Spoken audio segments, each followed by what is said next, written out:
Doit-on aimer davantage celui qui nous est uni par le sang ? Conclusion.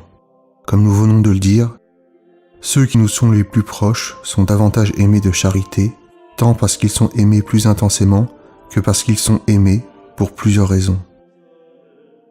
Or, l'intensité de l'amour dépend de l'union de l'être aimé par les êtres aimants. C'est pourquoi l'amour qui se rapporte à diverses personnes doit se mesurer aux différentes raisons d'être uni à elles, de telle sorte que l'on aime telle personne plus qu'une autre selon le type de relation en laquelle nous l'aimons.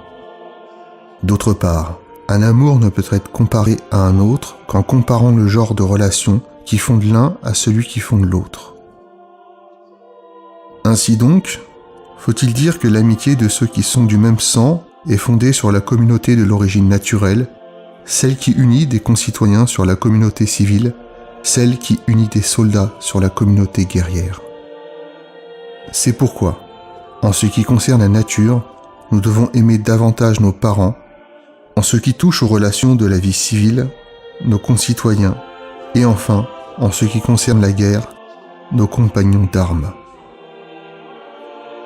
Ce qui fait dire à Aristote « À chacun faut-il rendre ce qui lui revient en propre et répond à sa qualité », et c'est ce qui se pratique généralement, c'est la famille que l'on invite aux noces.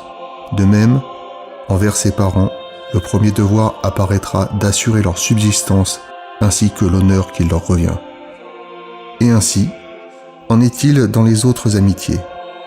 Maintenant, si l'on compare une union à une autre, il est manifeste que l'union fondée sur l'origine naturelle a la priorité et est aussi la plus stable parce qu'elle tient à la substance de notre être, tandis que les autres liens sont surajoutés et peuvent disparaître. C'est pourquoi l'amitié de ceux qui sont d'un même sang est la plus stable. Toutefois, les autres amitiés peuvent prévaloir sur celle-ci en ce qui est propre à chacune d'elles.